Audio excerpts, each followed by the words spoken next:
In psychology, there is a space known as the fear zone. It's that unsettling mental territory that sits directly between your safe, familiar comfort zone and your learning zone. When you step out of your routine, your brain views the change as an immediate threat. It's triggering self-doubt issues and visceral anxiety to try and force you to stop, forcing you back into safety. But what happens when you're already an experienced hiker? What happens when you are miles deep into the wilderness, fully confident in your environment, and suddenly hit that zone anyway? Sometimes your brain isn't playing tricks on you. Sometimes the threat is entirely real. Tonight, sourced from the r/wilderness backpacking subreddit, we have 4 incredible stories where outdoor enthusiasts faced danger head on, pushed through their psychological fear zones, and lived to tell the tale. The most terrifying part? Every single one of them was left without an explainable end. Imagine being days away from cell service, completely isolated at the base of a towering mountain peak. When you see a light turn on halfway up the rock face, it's not on any known climbing routine. In fact, it's in a spot that should be entirely inaccessible.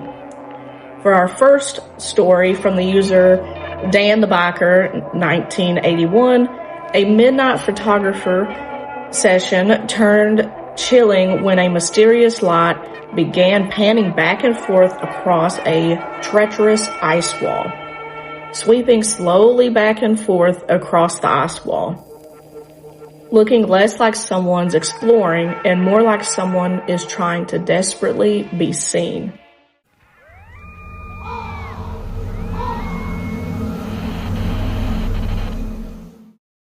I was camped at the base of a mountain, and I was up late getting pictures of the night sky. It was probably about 1 a.m. or so, and I see this light come on halfway up the mountain and pan back and forth and back and forth. The light was not anywhere near any of the climbing routes on the mountain and in a place that I am pretty sure would be really, really inaccessible. The only reasonable way I think someone would be in this location is if something went really wrong on a climb. It is a big, steep, mixed ice and loose chunder face. It looks kind of like the person is trying to signal for help. I was not equipped for glacier travel, so I couldn't go try to investigate even if I wanted. I was also 2 days away from any help, no cell reception. The next morning, I told a few climbers I saw the approximate location of where I saw the light and told them to keep an eye out for someone, and I called S&R as soon as I got back to the car, but I never found out if a person was ever found or rescued. It's a lack of closure that makes a story like this truly haunting. Search and rescue may have eventually reached that section of the mountain, but originally posters never learned that if they found anyone or not. Maybe it was a really stranded climber making one final attempt to be seen, or maybe that lonely beam of light disappearing into the mountains without anyone ever discovering who or what was holding it. The wilderness is supposed to be quiet, and there's a different kind of silence that settles over a campsite the moment you realize you may not be alone. Our next story comes from a solo female traveler, DarnDutchie, who was living a dream summer camping in the deep backcountry of British Columbia. But that dream quickly shattered into a living nightmare when the headlights of an unknown vehicle began rolling down a remote, dead-end road directly towards her campsite, forcing her to grab an axe, hide in the shadows, and pray she wouldn't be found. During my first summer in British Columbia in 2019, I traveled around for 3 months with Dora, the Ford Explorer, my converted camper car. It was late September that things had significantly slowed down in terms of tourism and travelers, and I often found myself the only person on the trails, in the backcountry, and in campgrounds, especially midweek. I had just camped a couple of days in a remote corner of Wales Grey Provincial Park and decided to drive towards a 100-mile house and from there slowly make my way back south to head to Vancouver Island. As I was tired and the sunset was an hour away, I decided to turn off into one of the dirt roads, drive another 30 minutes, and just park the car by one of the lakes I saw on my map. I witnessed an amazing sunset, heard wolves howl in the distance, and got a nice fire going to keep me warm. Once again, I felt this deep sense of bliss coming over me, as I had so many times that summer when out in the middle of nowhere by myself. I was enjoying my glass of wine, fire, and complete darkness around me when I heard the humming sound of a car in the distance. Immediately, anxiety kicked in. For the very first time in those 3 months, I had covered about 45,000 K with my Dora and had taken her on the craziest mountain roads, ran into so many different people on the trails, had wildlife encounters, and slept in the back country. But never had I ever felt this deep sense of fear before. My heart was pounding and my mind was racing. This was a dead-end road, so chances were big that this car was going to stop here.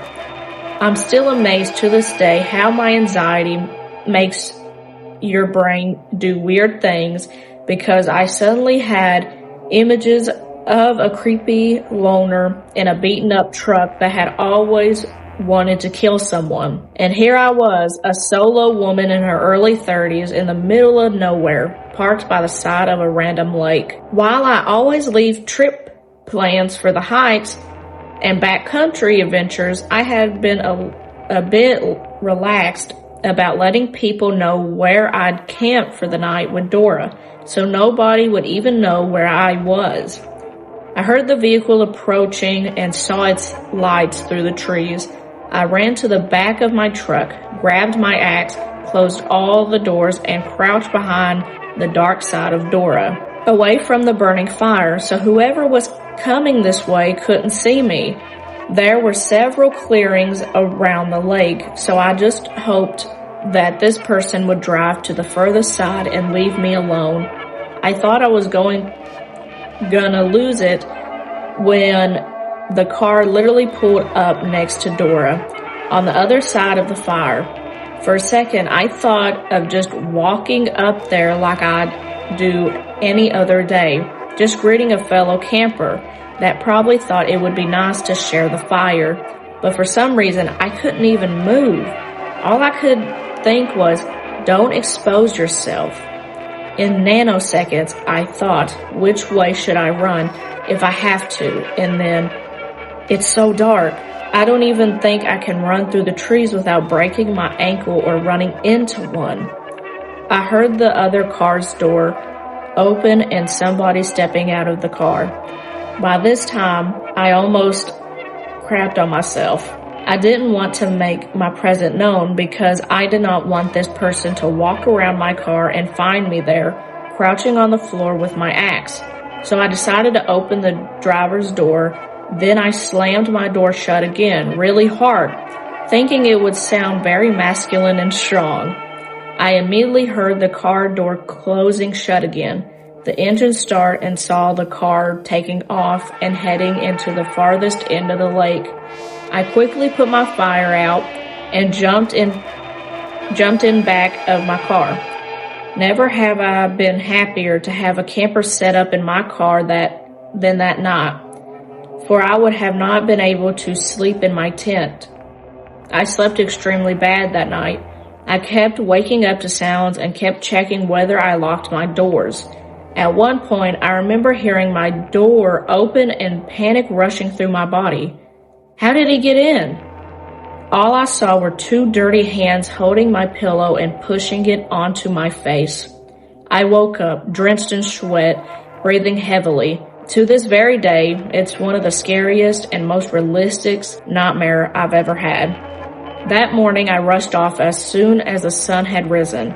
To this day, I don't know who pulled up next to me that evening, and I wonder if I gave that person the same scare they gave me, given the fact that they rushed off to the other side of the lake. I do know the mind can play tricks on us, especially when alone in the wilderness. Yet at the same time, I do feel our gut feelings warn us for a reason sometimes. Anyways, it's an amusing story, and I do try to tell people now where I plan on staying overnight if I'm out there by myself again. It's incredible how a single sharp sound like a slammed car door can alter the course of an entire night. We often talk about letting people know where we're hiking, but as the story proves, letting someone know where you are parking for the night is just as vital. Was the driver another traveler looking for a quiet spot who got spooked by a sudden noise, or did that slammed door convince a predator that their intended target wasn't going down without a fight? Sometimes the most unsettling thing in the woods aren't the ones that crash through the bush or make a sound. Sometimes they are completely silent, altering the world around you while you sleep. In this next account from the user PugetPower, a peaceful backpacking trip into the Tenway wilderness takes an eerie turn when a couple wakes up in the dead of night to find the interior of their tent glowing a deep blood red. It's a phenomenon they both witnessed. The dogs mysteriously slept through, and science still hasn't quite been able to explain. I went backpacking for one night in the Tenway this weekend with my wife and 2 dogs. It was on a trail that isn't very popular, and we didn't see anyone else on the hike, in or out. I had a tough time sleeping as we noticed a fire off in the distance and wasn't sure if it was something we needed to be concerned about or not. I dozed on and off for a few hours and woke up at one point to see the inside of our tent glowing red, almost like there were trail lights outside shining through the wall. Best way I can think of it. I often get bouts of sleep paralysis which comes accompanied with hallucinations, so I just figured that's what it was and went back to sleep. When we woke the next morning, I mentioned my strange dream to my wife, and she said she saw the same thing. I feel silly asking this, but does anyone have any idea what it could have been? I thought maybe a plane was spotlighting the area to look for fires, but I can't imagine why it would be red. Is it possible it was a red aurora this far south and I blew my chance to see one? Important to note that both of my dogs were sleeping soundly and they were pretty aware of their surroundings, so I don't think it was anyone who happened to be walking by the trail. If it was just one person seeing the glow, it's easy to dismiss it as a vivid dream or a trick of the mind. But when 2 people open their eyes to the exact same eerie crimson light bathing their tent, reality gets a lot more uncomfortable. If only one person had seen the glow, it would be easy to dismiss it as a dream. But 2 people seeing the exact same thing, it's much harder to write off. Whether it came from the distant fire, an unusual atmospheric effect or something far stranger. It's one of these moments that linger long after the trip is over. My husband and I had the scariest experience of our lives in Grand Staircase a few winters back. We were camping at the trailhead of Coyote Canyon, hoping to get an early start on the hike in the AM. For those unfamiliar, parts of Grand Staircase are super remote. We set up camp, made dinner, and were about to turn in for the evening when we noticed a pinpoint of light coming from a single headlamp, maybe 500 feet away from the desert bush. We didn't see a single other car, human, camp, and hadn't for miles, so it was a little eerie. We assumed it was just another camper, though that would have been odd given the location. Like, why were they so far out from the road and trail? But we didn't think more of it, so we got into our tent. It got dark, and my husband decided to go outside the tent and check on the camp one last time before bed. He popped his head back in the tent and whispered, "The light is still there." Now that it was dark, it had become more distinct. We were certain it was a headlamp, so since it was pointed in our direction, we knew it was looking at us. We both put our headlamps on and waved towards the light, saying hello. Immediately, the light went out. We kind of looked at each other, feeling super unsettled, wondering if we needed to get out of there in a hurry. When the light turned back on, but this time much closer to us, we waved again and said hi, and again it went out immediately. We started freaking out, knowing it was approaching us slowly while turned off. This happened 2 more times and kept slowly getting closer. We grabbed our shoes, jackets, and ran to the car, ready to abandon our whole camp. We pointed our lights at it a few times, saying, "Hi, what do you want?" And then the light turned back on, even closer now, maybe 200 feet away. But at this point, it totally pitch blacked out, and we can't see the person. We get in our car and get out of there immediately. We left our tent, sleeping bags, some gear, etc. But we were pretty sure at this point we were fleeing for our lives. The road we were on was super sketchy, potholed, slick rock mess, so we couldn't do more than 10 to 15 miles per hour. As we drove off, the light followed us, clearly watching us leave. It took 90 minutes to drive out and get back to where we had cell service, and there were a few points where I had to get out of the car and open the cattle gate. We didn't know if we were being followed or what, but we were petrified with fear. We were able to check into a cabin in town we had rented the previous evening, and at this point it was probably midnight. We went to bed shaking, but hoping that we had been silly overreacting. We were like, let's go back in the daylight and get our gear and check things out. We hoped we'd feel utterly foolish going back and hoped we had overreacted. We did the 90-minute drive again the next day, feeling like idiots and hoping our tent was still there. We rode up the trailhead and seen our stuff, undisturbed. We start to pack it up, all the while looking over our shoulders for some desert weirdo. We didn't see anyone or evidence of a camp, but what we did find are big boot prints exactly where we had seen the light the previous night. Again, the prints were out in the brush where no one should have been, because if you're familiar, the dirt here is living dirt, and you're not really supposed to walk on it. Why would you want to when there is a road in a clearing? We followed the prints and saw that the person with the light had been approaching us through it, and always turning their light off when we shined our lights in their direction. The print stopped at the point where we had last seen the light when we left the night before.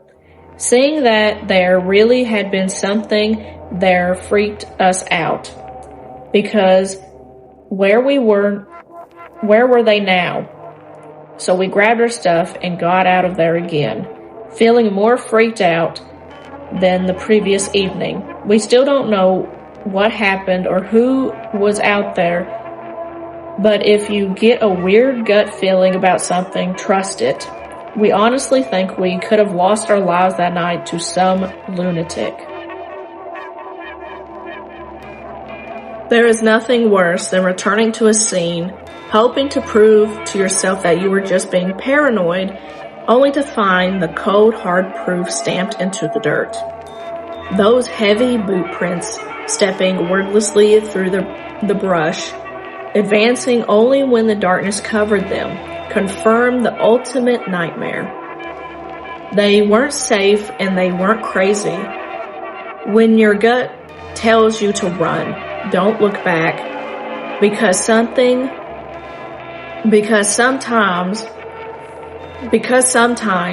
the only thing between you and the desert tragedy is a 90-minute drive to safety. Alright, so that was today's video. I wanted to try a little bit different with the script and the editing style of this video, so I hope you enjoyed. But I really liked these 4 stories. I wanted to do a themed Reddit reading story, so if you enjoy that, let me know in the comments. Bring up some more themes that you think would be really interesting for me to read to you guys. But I hope you enjoyed this video, and I'll catch you in the next one. Thank you for watching. I really appreciate it. Like and subscribe. It does help out the channel. But until next time, I'll catch you in the next one.